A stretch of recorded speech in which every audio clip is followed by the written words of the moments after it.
So today I wanted to show you how to finish off a piece of embroidery, how to frame it in your hoop.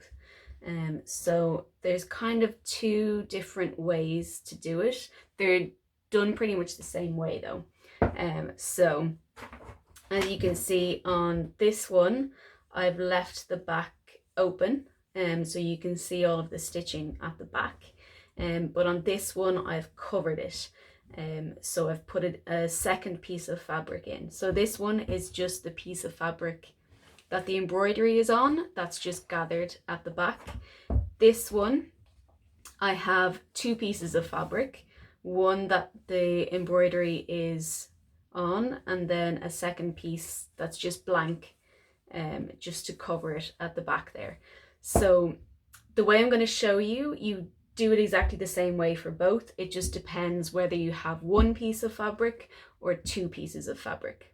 Okay, so I'm going to show you with two pieces of fabric. I'm going to show you on this one here.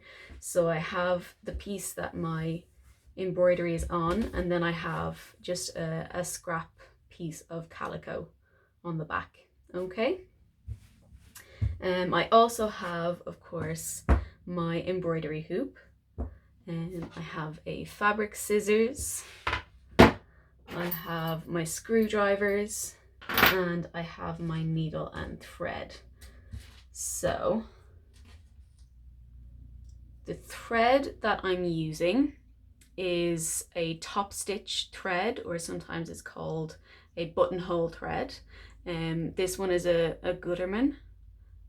So you'll know it because it has that kind of pale green color on it.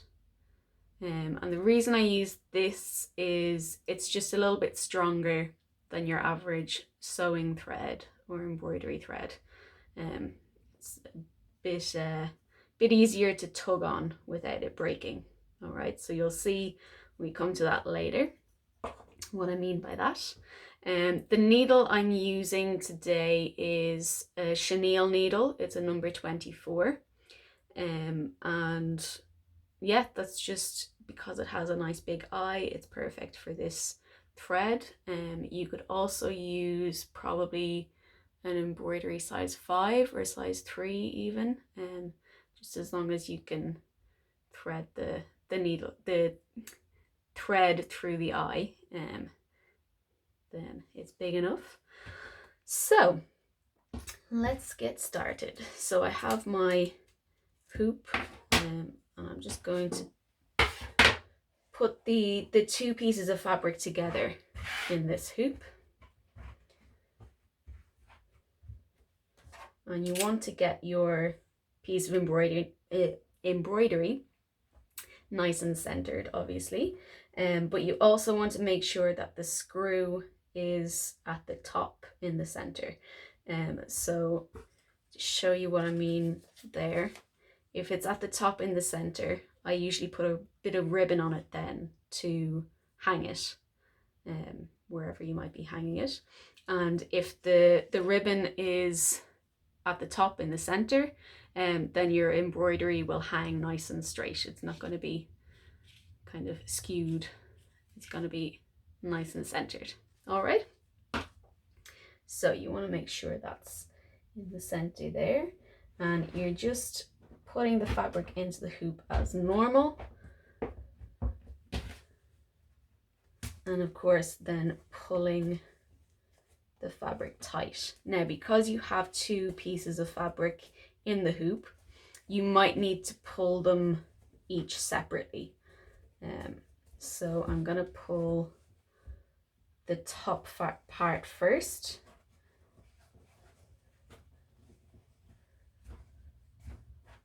I'm going to get that nice and taut.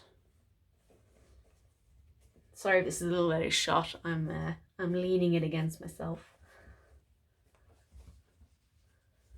And then if you turn over to the back, you might be able to see some bits that are kind of buckling. So you want to make sure both of those pieces are taut separately.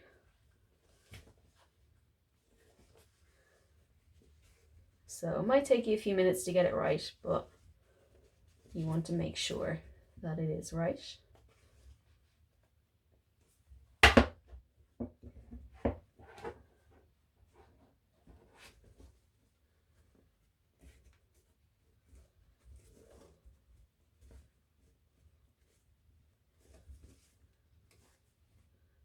That's almost there.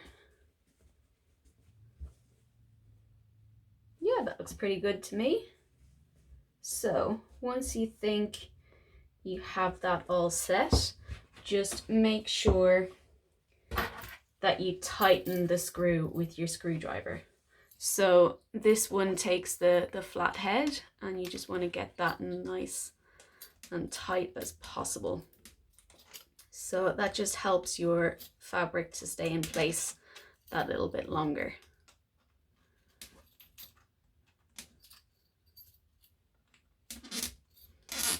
So get it as tight as you can. All right.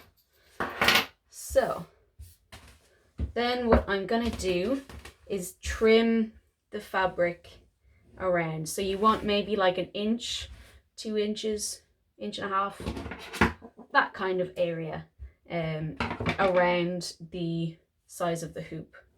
Okay.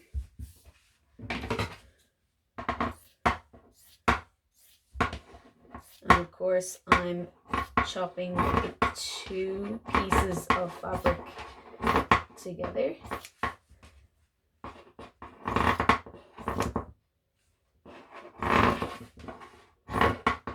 So you might notice I'm doing this quite rough. Because it's the back of a piece, I don't necessarily think you need to be too fussy about it. I mean, as you can see there, this isn't a perfect circle. But I mean, it's the back. So if you have it hung up, no one is going to be seeing the back really. That's also why I don't mind my stitching showing. Sometimes I think it can just be a bit of a waste of fabric to have a second piece of fabric behind. But if you want to cover your stitching at the back, of course, there's no issue with that. Just depends on your preference, really. So once you have that all trimmed down, what you're going to do is stitch around the outside of the fabric there. So this should be pretty circular. Doesn't have to be exact, but pretty circular.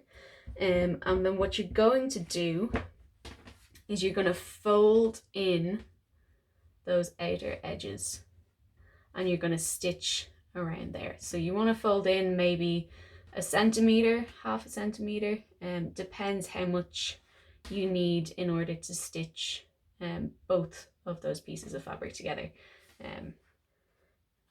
Depends how neat you were at cutting that as well. I wasn't very neat. So you're going to take your needle and thread. Now, I generally leave my thread attached to the spool. You don't have to. If you want to, you can just cut a very long piece of thread, but basically you want to ensure that it goes all the way around. All right, you don't want more than one piece of thread. You don't want to be stopping and starting. You want a single piece of thread going all the way around. All right, so that's why I leave it attached, because I'm not always sure exactly how much thread I'll need, and I don't want to waste too much thread either. So that's why I leave it attached. But if you need to, absolutely just cut a very long piece that you think will cover the entire circumference there. Okay. Now I'm gonna fold my fabric down, and I'm starting where that screw is, okay, at the top in the center. All right, I'm gonna start there, and you'll see when we come to it later on why we do that. So you're just doing a running stitch around here. All right, so you're just going in and back out, very simply. So just constantly in and out. If the fabric is thin enough, this fabric's a bit thick, so I don't think I'll be able to, but if it's thin enough, you can just kind of gather it along the needle and then pull the needle through. Yeah, that's a bit tough for me. But yeah, if your fabric is thin enough to get the needle through it like that, then absolutely do it that way. Likewise, if it's quite thick, it might be easier to go all the way through and all the way through. All right, just find whatever works for you or for that piece of fabric that you're working with.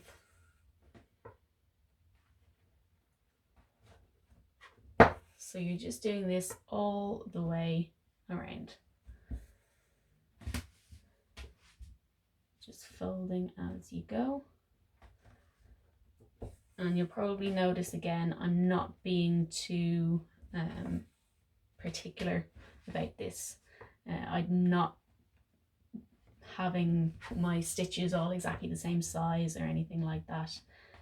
Again, I just don't think you need to worry about that at this stage, because it's not something everyone is going to see. But if you're a kind of perfectionist, then maybe you will want to do it like that. I'm a perfectionist when I'm stitching the design, but once I have that done, I kind of give up.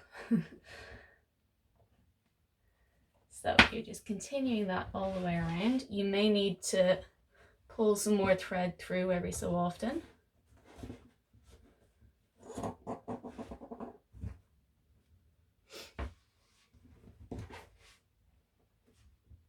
So I'm just going to keep on going with that and hopefully come back to you in a minute or two when I have a bit more done and something else to show you.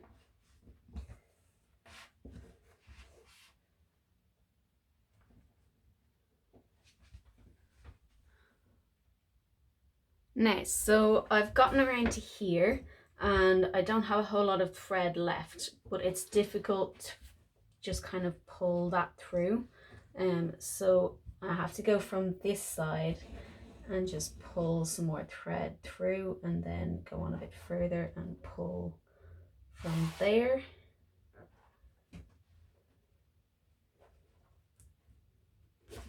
And just kind of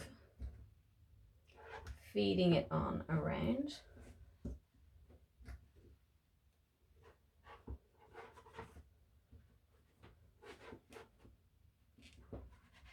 It's a bit more difficult when you're working with a bigger piece like this. When you have a smaller kind of 6-inch or 4-inch hoop, it's a little bit easier. But you just keep on pulling that through. And again, move on a little bit further.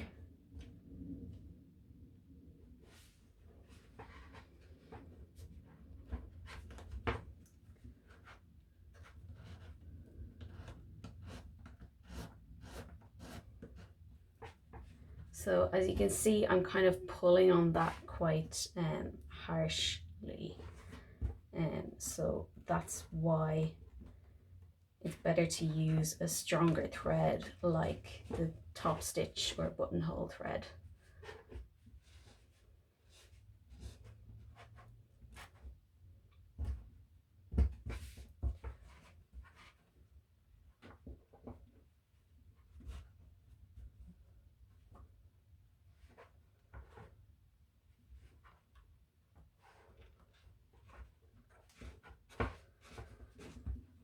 Now I'll just keep going with that.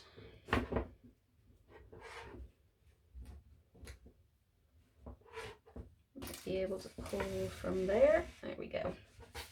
Now, so I'm going to continue stitching from there now. You might have noticed I also put my reel in the middle of the hoop there just to stop it flailing all over the place and unraveling. So just continuing on with our running stitch.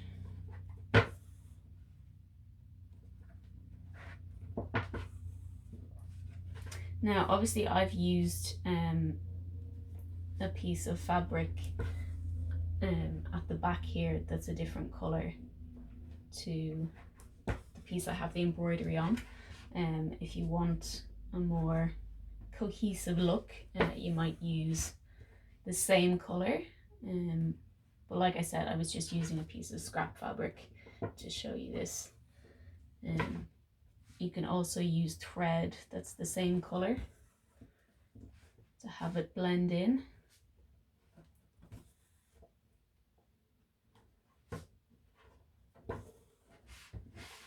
Now, so I'm coming up to the end here, and I'm gonna do my running stitch up to pretty much meet the beginning of that, but I don't want to get too close. So right there. Okay, so you can see my thread, my first stitch went in there and my last one is coming out there, so there's a little bit of space between them. Just gonna pull that through. Now I probably have too much thread on this end now, but you want to just pull both of them nice and tight. Get that all gathered in as tight as you can, and then I'm just going to cut those threads there, and we're going to tie a knot in here. So make sure they're nice and tight. At this point you don't want to pull too tight that you might break the thread. I've definitely done that before. You just want to pull tight enough to make sure all of this is gathered in, and then just tie a second knot just to keep that in there nice and tight. Okay, and then I also like to just tie a little kind of bow in the thread there, just so it looks nice. If you wanted to cut it right up so there's nothing showing, you could, but I just kind of prefer to leave a little bit. And now I'm going to cut this thread again so it's a bit shorter. I always want to make sure it's inside of this part here so it doesn't show at all. And that's pretty much it.